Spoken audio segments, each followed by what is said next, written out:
desde el ojo hasta el papel, y sordas palabras que conspiran incesantes contra mí, me llevan preso ante ti, sin argumentos, sin sentencias, sin oír.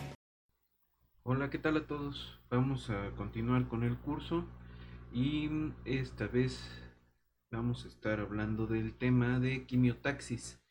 Ya en las sesiones anteriores pues estuvimos platicando sobre eh,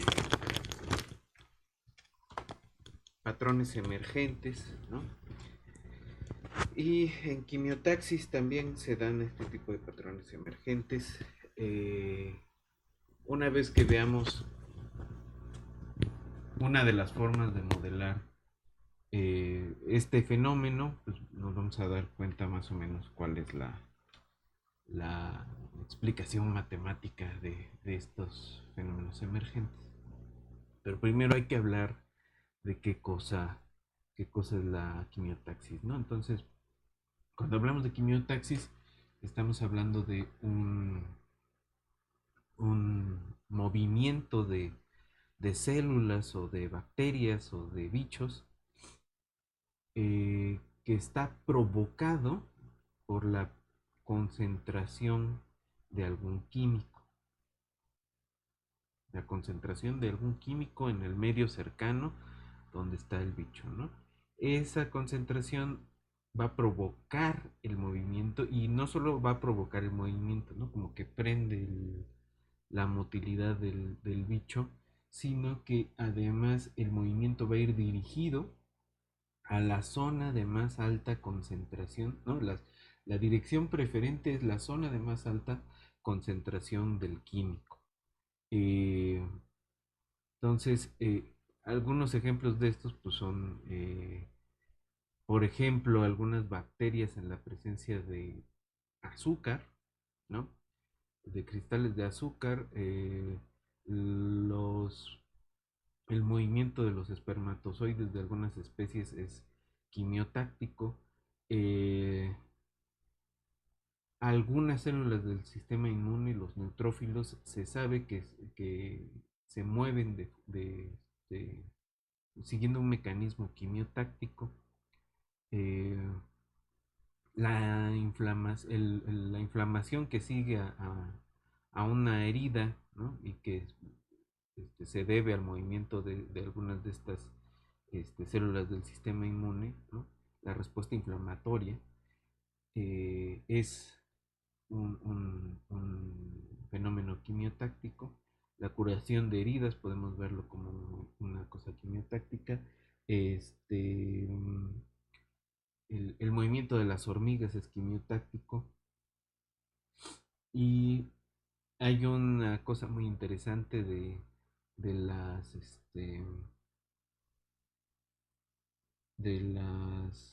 de unas bacterias que se llaman mixococos, ¿no? El Mixococcus xanthus este, tiene una especie de movimiento quimiotáctico cuando depreda a otra especie. En particular hay un experimento ahí con Mixococcus xanthus depredando una a Bacillus subtilis y el otro es Mersa, me parece. Y tiene unos movimientos ahí interesantes que hasta parecen organizados, ¿no? Parece un ataque organizado en manada, ¿no? Pero pues no son una manada.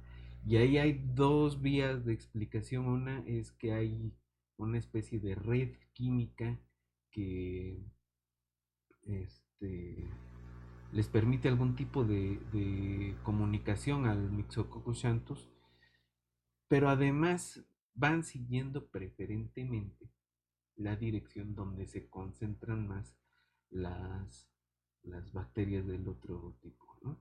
Y entonces, una posible explicación es que tienen una forma de detectar a las bacterias siguiendo la concentración de químicos que dejan como desecho las otras bacterias. Entonces, pues vamos a ver unos videos de algunos de estos fenómenos quimiotácticos para que más o menos nos vayamos empapando del fenómeno. Y luego vamos a plantear un poco uno de los sistemas, ¿no? Uno de los sistemas que se usan para modelar esto con ecuaciones diferenciales parciales. Una vez que veamos el sistema, nos vamos a dar cuenta de que en realidad tenemos un poco ya de herramienta para modelarlo con otras herramientas, ¿no? Hay que hacerlo con cuidado y hay que plantearlo, pero a mí me gustaría dejarles, por ejemplo, como reto que hicieran un modelo de autómatas celulares que tratara de simular quimiotaxis. Eh, pero bueno, eso es un reto.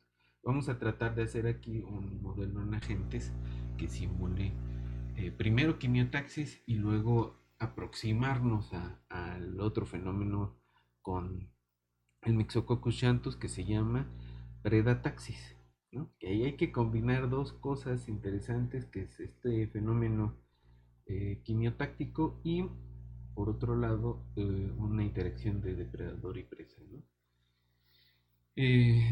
No es sencillo, pero pues vamos a hacer una aproximación aquí, o vamos a platicar de una aproximación aquí. Entonces, vamos a ver el video y ahorita continuamos. Entonces, aquí lo que vamos a ver son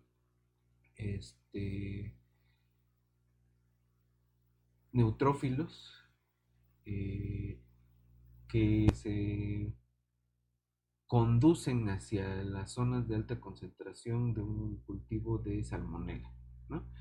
Entonces, lo que van a hacer es que con una pipeta van a recoger un neutrófilo y lo van a exponer a una zona con altas concentraciones de la bacteria salmonella entérica, ¿no?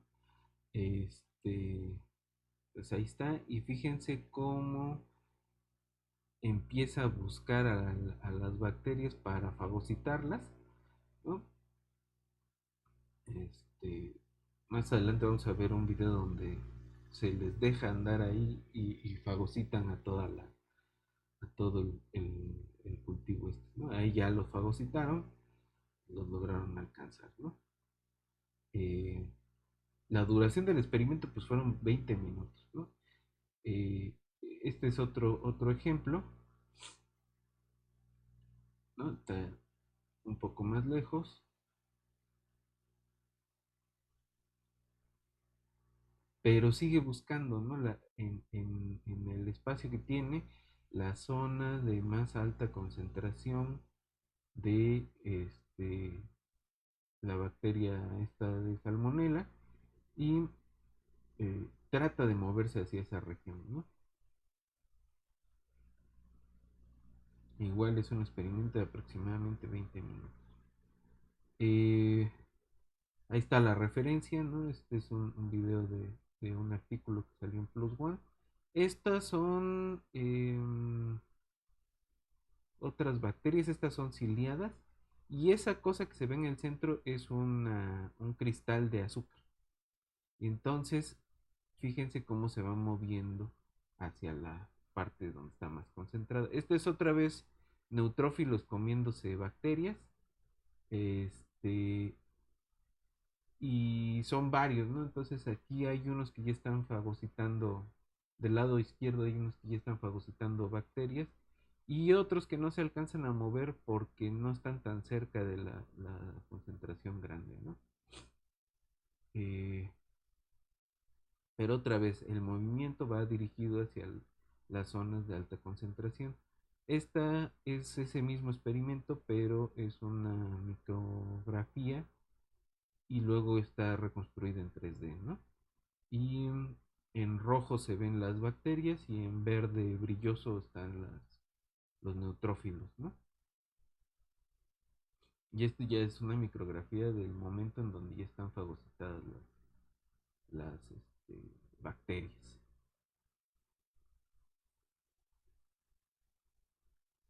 Y este es del lado izquierdo tenemos al Myxococcus xanthus del lado derecho tenemos a las otras bacterias y empiezan a meterse, ¿no? Son dos cultivos que están ahí. Y fíjense dos cosas. Uno, la forma ordenada en la que entran los mixococos al otro cultivo, a la otra colonia, y cómo lo van envolviendo. Segunda cosa, estos patrones que van dejando al terminar de comer, digamos. Y las espirales que hacen al depredar a la otra especie, ¿no? Entonces, eh, por ahí hay un mecanismo también de quimiotaxis, que se le llama, en la literatura le han llamado predataxis, ¿no? Entonces ahí hay una serie de artículos sobre el comportamiento depredador del Myxococcus xanthus, eh, que luego les compartiremos, ¿no? El, entonces, ese es lo que andamos persiguiendo. Ahí faltó un par de cosas, ¿no? Faltaron el movimiento de los espermatozoides que van buscando el óvulo. eh, ¿Cómo lo hacen? Pues van siguiendo concentraciones de químicos, ¿no? Tienen alguna forma de censar esos químicos.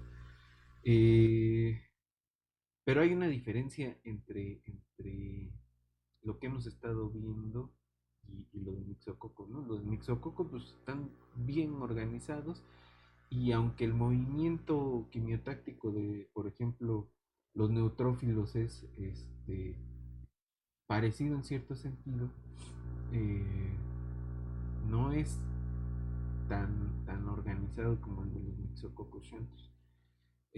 Por otro lado, nos faltó ver un poco de algún tipo de simulación de inflamación, de respuesta inflamatoria, ¿no?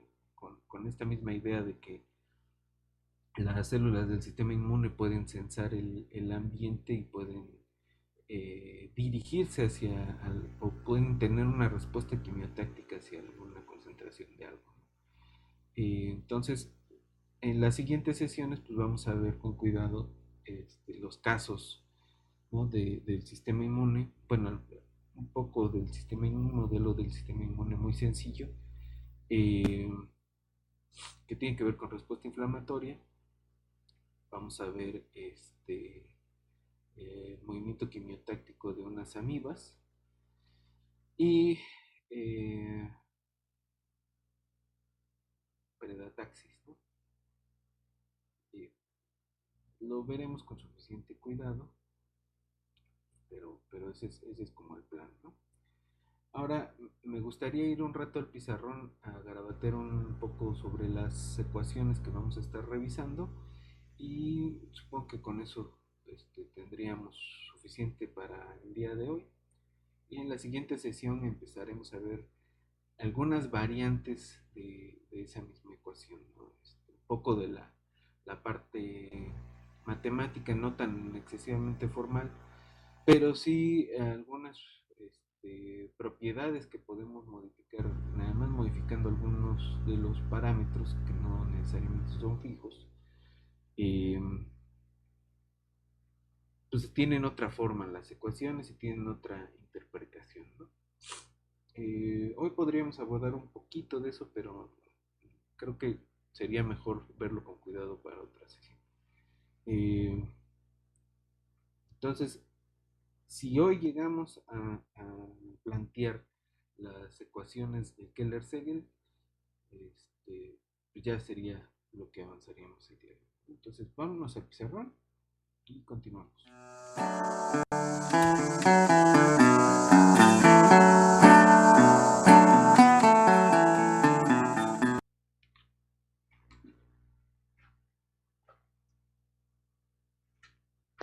Ok, entonces, ¿de qué es lo que vamos a estar hablando esta vez?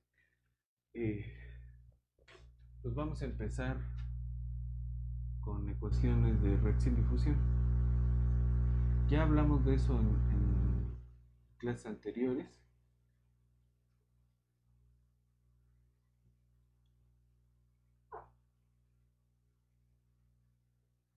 Eh, la idea, una de las formas de construir estas ecuaciones de reacción-difusión es pensar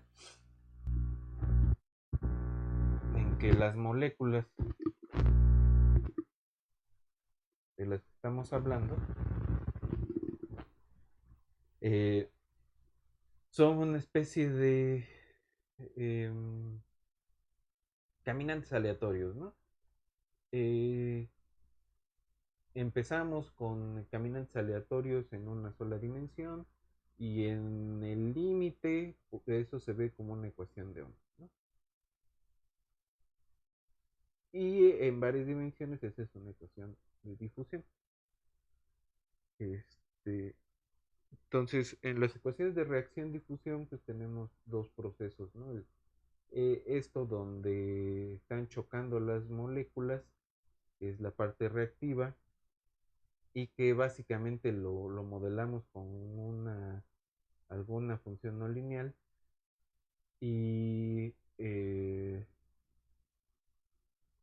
la parte de difusiva que tiene que ver con la ley de Fick, ¿no? Entonces, siempre es bueno este, que nos acordemos de la ley de Fick, que es en el fondo lo que dice es que la difusión se da en cierta dirección, ¿no?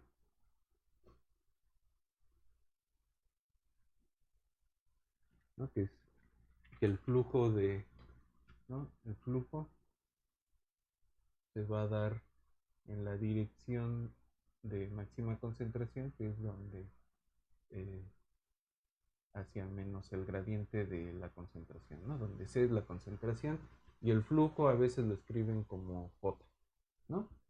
Algo así. Esta es la ley de Fick. Ahora, eh,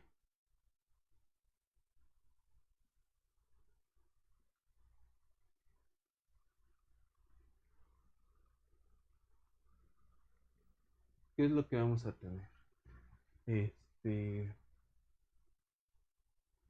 y bueno, este puede ser una matriz, dependiendo de la dimensión, se puede ser una matriz, este, pero puede ser constante o no, ¿no?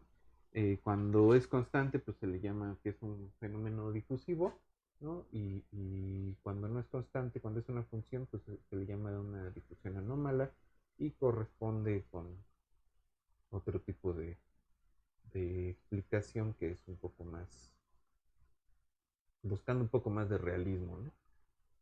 Pero bueno.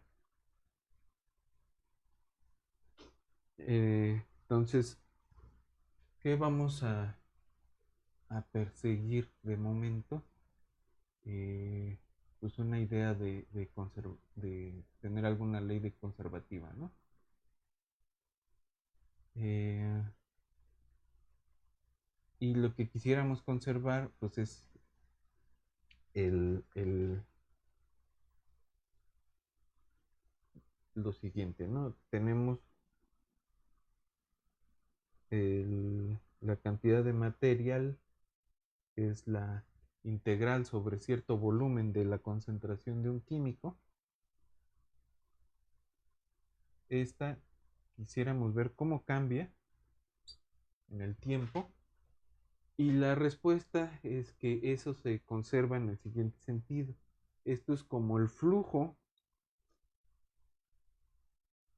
que atraviesa de material, ¿no? Que atraviesa la superficie, es decir, el flujo que viene o que sale de la región acotada por esa superficie. Eh, JS más lo que se está produciendo dentro del, del volumen, ¿no? Entonces aquí estamos suponiendo que tenemos cierta región por acá, que puede ser una papa, ¿no? Esta papa, la papa rellena, digamos, es el volumen, y la frontera pues es la S, ¿no? La, la frontera de B es la S, ¿no? Eh, entonces esta F lo que hace es dar cuenta de la concentración de material que se está produciendo dentro de la papa esta, y esto es lo que entra y sale, ¿no? Es el flujo de material hacia adentro o hacia afuera, pero es lo que va a contribuir a la concentración, el flujo del material, ¿no? Eh, y esto es lo que se está produciendo adentro. Esta parte es los términos reactivos, ¿no? Y esta parte son los términos difusivos. Entonces, la ley de Fick, ¿qué es lo que dice? Pues que esta J del flujo, pues se va a ver como esta cosa de aquí, ¿no? Que está eh, en dirección contraria al gradiente.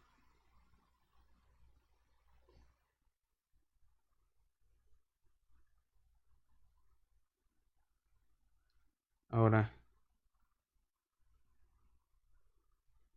si suponemos que la C es continua y utilizando el teorema de la divergencia de cálculo, lo que vamos a tener es que la integral sobre todo el volumen de la parcial de C respecto de T, más este término de acá, eh, ¿no? Es el operador nabla punto, este es donde aplicamos el teorema de la divergencia, ¿no? Eh, punto el flujo menos F. Ahora, F puede depender de C, de X y de T, ¿no? F es una función típicamente no lineal en C y puede ser lineal en X, ¿no? Eh, toda esta integral respecto de B, ¿no? Y lo que tenemos de aquí es que esto tiene que ser cero, ¿no? Esta es la ley conservativa.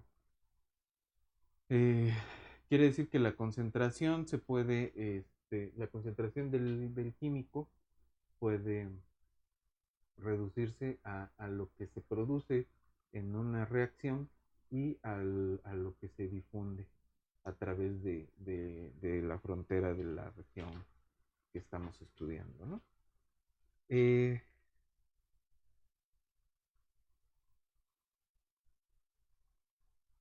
ok. Y en general, pues esta ecuación se reescribe en términos de diferenciales, eh, y esto se tiene para cualquier volumen este, compacto y conexo. Entonces esto nos da la ecuación Ct más nabla.j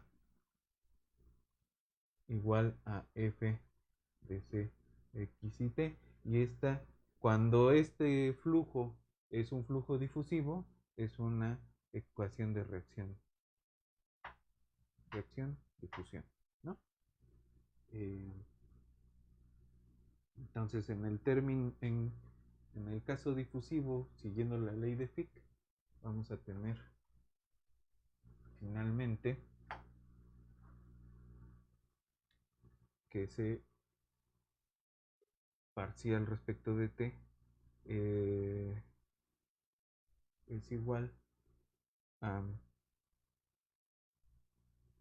f de x c y t más nabla punto de nabla c, ¿no? Y de aquí va a salir un laplaciano, ¿no? Pero bueno. Ahora la d puede no ser constante y podría depender tanto de la concentración como de la parte espacial, ¿no? No depende explícitamente del tiempo. Pero como X sí depende del tiempo, entonces ahí hay una cosa chistosa, ¿no? Ahora, en el libro de Murray, eh, digo, hay que platicarlo, pero en el libro de Murray tratan de hacer una, una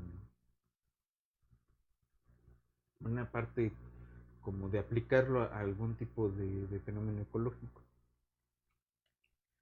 Estas de reacción-difusión, ¿no? Entonces él dice, pues si hablamos del contexto ecológico, podemos interpretar eh, la parte de la fuente, ¿no? Como nuevos individuos, ¿no? O bueno, como la parte demográfica, ¿no? Es nacimientos y muertes.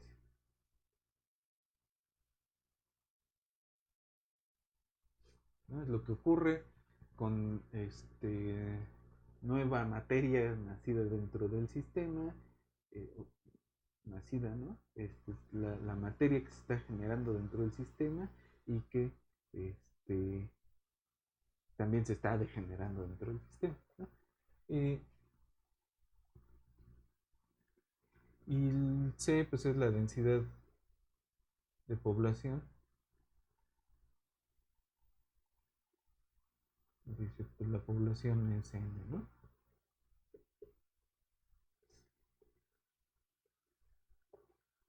Y entonces dice, bueno, si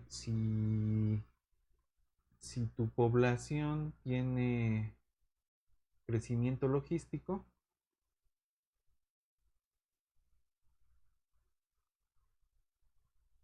¿no? Si se acuerdan, es este crecimiento rápido y luego se apelmaza hacia un valor, ¿no? Que tiene que ver con la K, que es qué tantos individuos aguanta un sistema ecológico, ¿no? Eh, entonces podemos escribir una ecuación análoga a un sistema de reacción-difusión pensando en la distribución espacial del bicho. Ahora aquí hay que tener cuidado, ahorita hacemos un par de comentarios. Tenemos la población, cómo va a cambiar respecto del tiempo. Pues esto va a ser R, bueno, va a ser nuestra F más D por el laplaciano de N, ¿no? Y la F, ¿quién va a ser? Pues la F va a corresponder al crecimiento logístico. Entonces es una tasa de nuevos individuos, 1 menos N sobre la capacidad de carga del sistema, ¿no? Y entonces se ve como Rn 1 menos N sobre K más D habla cuadrado N, ¿no? El laplaciano de N. ¿Qué estamos diciendo? Que los nuevos individuos crecen como que la población obtiene nuevos individuos creciendo como una logística, es decir, tiene una fase de crecimiento rápido y luego se apelmaza hacia la capacidad de carga del sistema. ¿Qué es lo que pasa si esto cae por acá? Pues tiende a estabilizarse hacia la capacidad de carga, ¿no? Entonces, en general lo vemos así, ¿no? Pero si tuviéramos contradatos, pues lo que vamos a ver es una aproximación. Esta es una aproximación al proceso real, ¿no?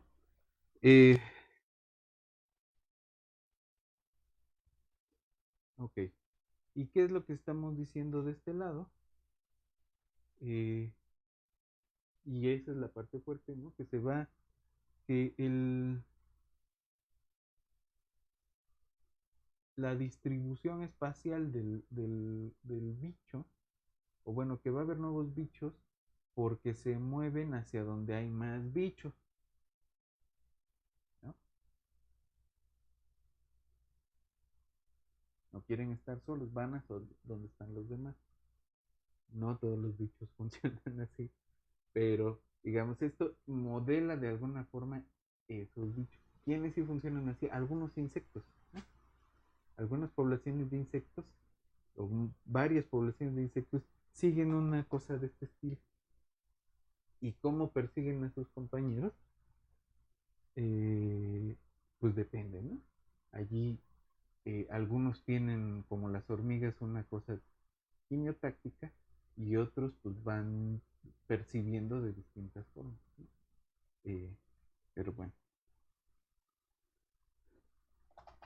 entonces sí, sí es una cosa de ese estilo y esta D no necesariamente es, este, no necesariamente es una constante. Ya dijimos que puede ser una función justamente de la concentración, en este caso del crecimiento poblacional, y eso lo hace un poco más complicado, ¿no? Pero bueno, entonces esa es una idea. Esta ecuación de aquí, que se puede, que en el libro de Murray, pues dicen, imagínate una población de insectos y qué es lo que van a hacer, pues van a buscar donde hay más insectos, ¿no? Y van creciendo pues, siguiendo una ley aproximadamente logística, ¿no?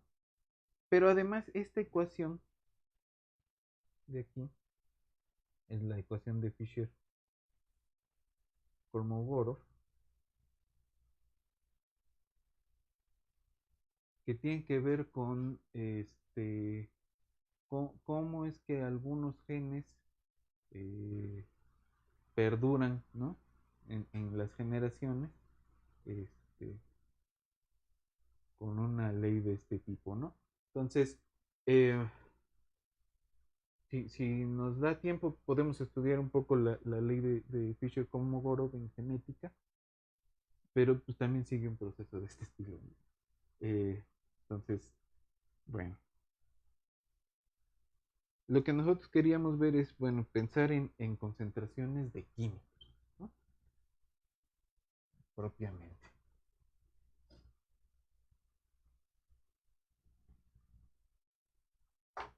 Y ahí sí podemos hacer la estadística de considerar difusiones constantes, ¿no? Entonces tenemos, vamos a llamarle UI de X y T a la concentración de algún químico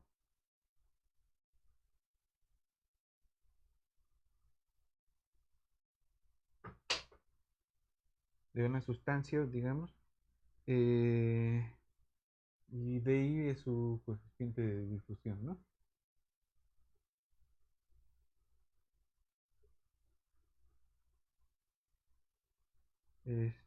Y entonces lo que se hace es eh,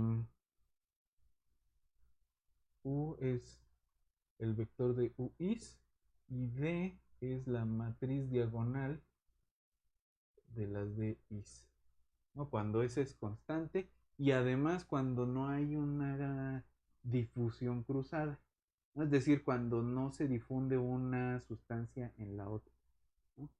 Eh, o sea, se difunden dos en un solo medio, pero no una en la otra. Eh, si sí se difunde una en la otra, entonces esta matriz ya no es diagonal, sino tiene otras características, ¿no? Entonces, en este caso, Nabla U es un tensor y el laplaciano es un vector, ¿no?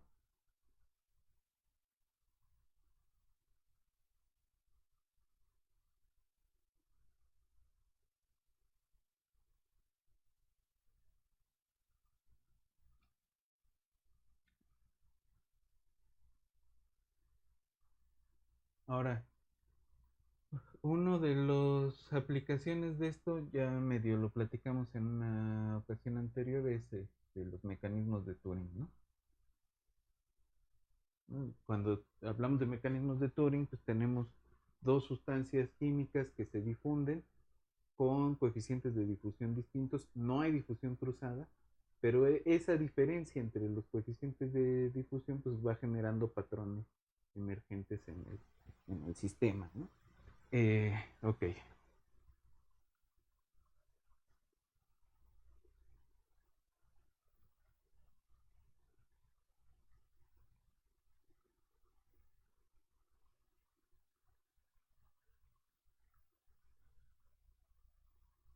Ahora supongamos justamente algún bicho que se propone que se difunde, pero esta difusión no va a ser constante, sino que va a ser una función de la población completa. Y entonces el flujo va a ser de esta forma, ¿no? Y lo que se le pide a la función de difusión es que la derivada sea positiva, ¿no? Que siempre el cambio sea positivo. Ahora, para dos constantes positivas, no, estas dos son constantes y vamos a considerar una tercera constante que sí es positiva. La forma en la que construyen este tipo de funciones es la siguiente, ¿no? Tienes una parte como inicial y tienes una especie de tasa de cambio instantánea y eh,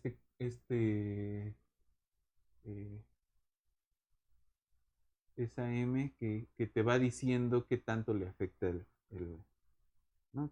Si es cuadrático, si es cúbico, etc. Entonces, la ecuación para la dispersión de estos bichos que se difunden dependiendo de qué tanta población hay, pues queda como D0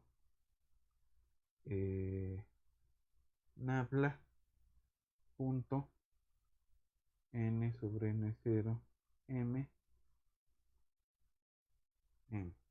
¿no?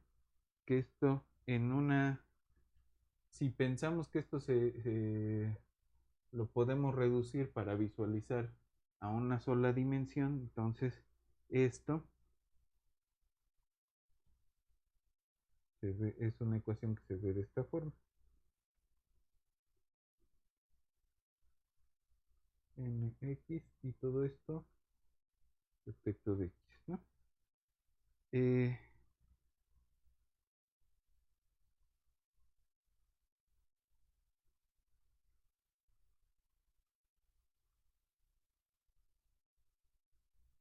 Esta se puede resolver de tal forma que la solución se ve de la siguiente forma.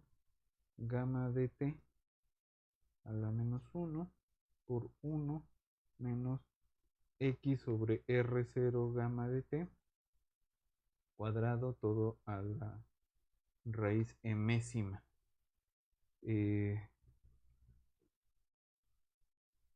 ¿No? ¿Quién es esa gama?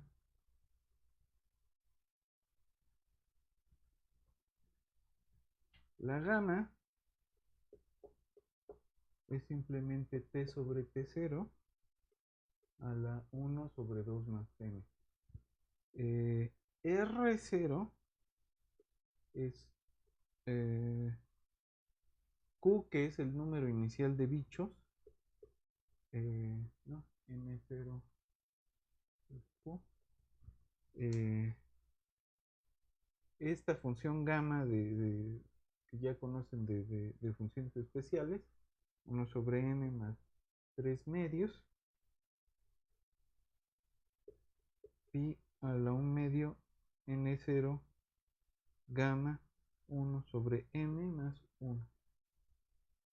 Y t0 r0 cuadrado m sobre 2 d0 m más 2, ¿no? Entonces, esos parámetros r0, d0, t0 y m son los que determinan el comportamiento de la solución, ¿no?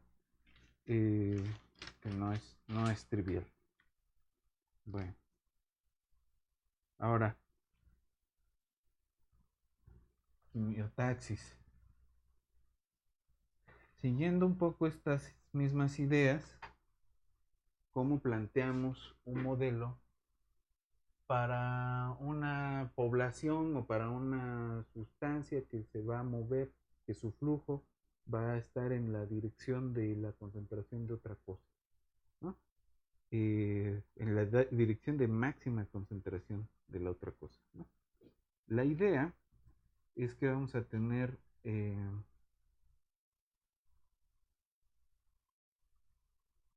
a una sustancia atrayente, ¿no? O atractiva, si quieren.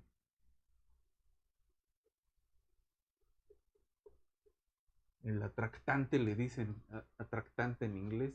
No sé si atractante existe en español o es un anglicismo, ¿no? Pero es una sustancia atractiva, ¿no?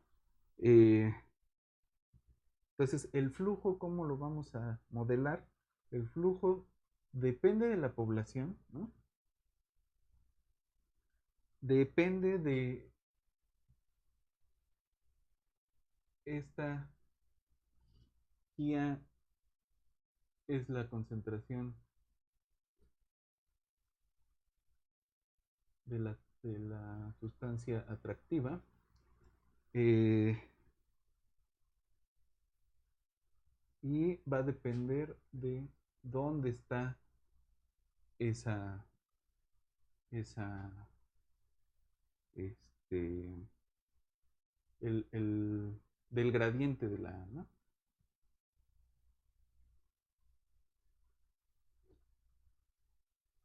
Que es la dirección de la máxima concentración de A. Y la ecuación queremos hacerla como una cosa de reacción-difusión. Va a ser, eh, esta es la concentración de la población que estamos pensando, que podríamos pensar que son bacterias que se mueven. El término difusivo, que es nabla por el flujo, que en este caso que se ve de esta forma, y la función, la parte reactiva que va a depender de el, del atractante, ¿no? Esto eh, de la sustancia atractiva, ¿no? Esa sustancia atractiva va a crecer como una exponencial en su concentración y va a tener un decaimiento, ¿no? Entonces, si hay alguna reacción que la produce, entonces, o si la misma población la está produciendo, como en el caso de las hormigas, esa sustancia tiene una entrada y si no decae exponencialmente, ¿no? Eso es lo que estamos pensando. Eh,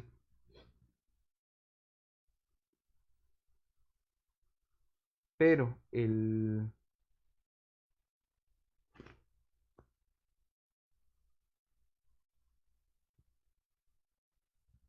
ojo aquí, A depende también de cierta, tiene su posición en cierto tiempo y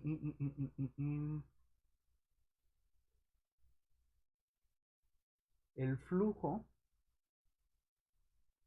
lo estamos pensando como una parte difusiva y una parte quimiotáctica. Esta es la parte quimiotáctica. Este, ya nos falta la parte difusiva, ¿no? Entonces tenemos la F que depende de A menos este nabla punto esta parte,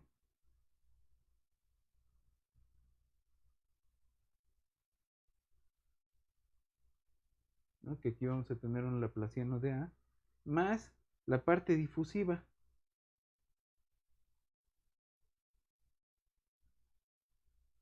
¿no? Que tiene que ver con la difusión de la N misma.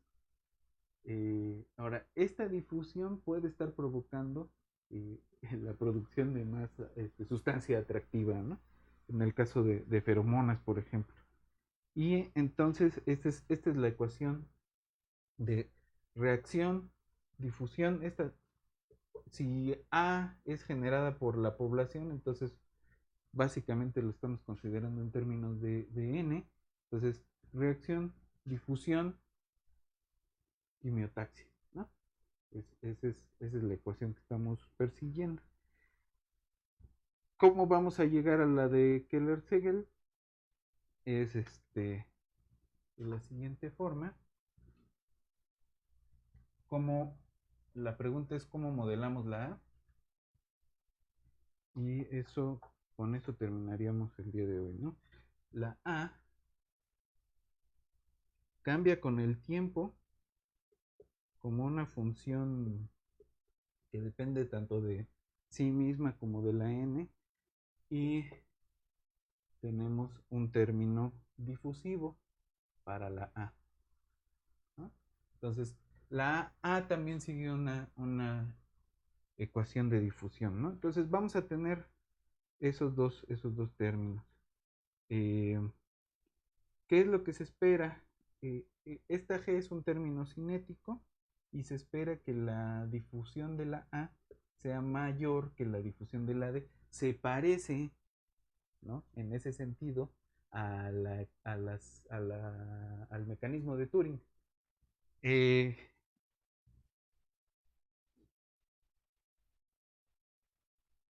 y entonces, eh, el modelo que vamos a estar revisando es el de Keller y Segel, que ellos propusieron una G de AN que se ve como HN menos KA. La HN representa la producción eh, espontánea de alguna forma de la sustancia atractiva, que es pues, proporcional a la población, ¿no? Que pueden ser amibas, hormigas, lo que sea, ¿no? Y esta es una K. Y la KA es el decaimiento, ¿no? Entonces, en ausencia de producción, pues decae exponencialmente y en ausencia de difusión, ¿no? Entonces, ¿cómo quedan las eh, ecuaciones de Keller y Segel? Eh,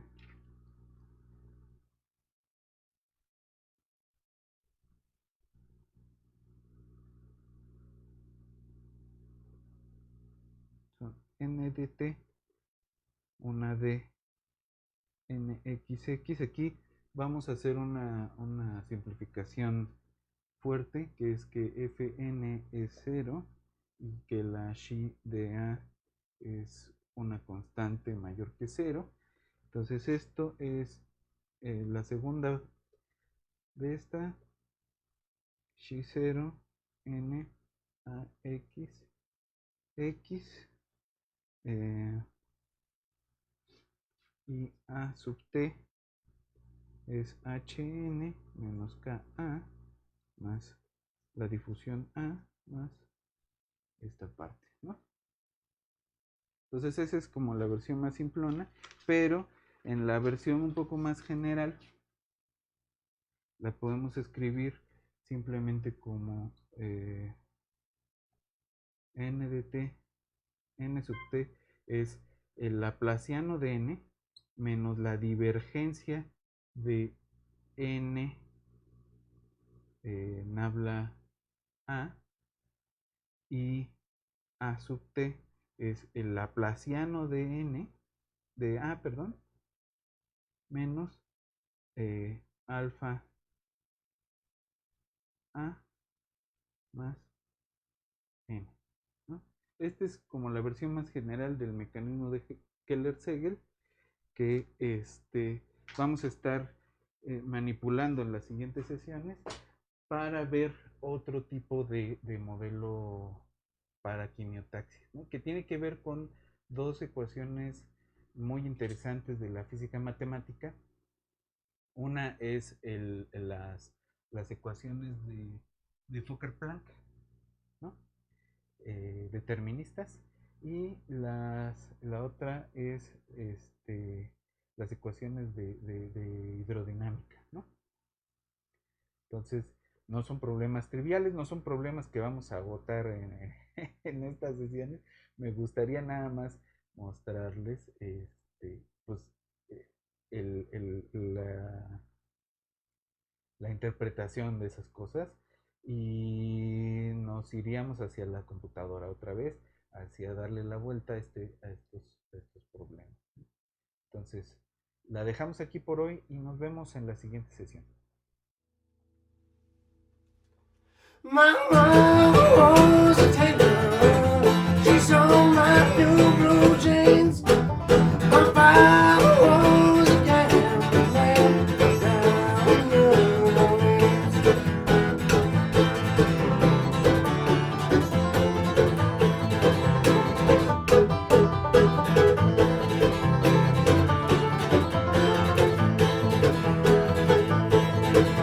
The only thing a gambler needs is a suitcase and a trunk.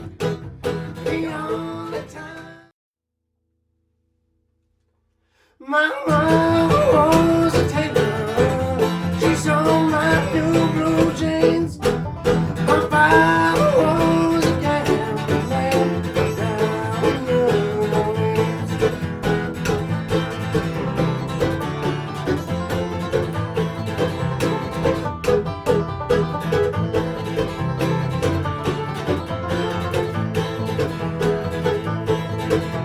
The only thing a gambler needs is a suitcase and a trunk.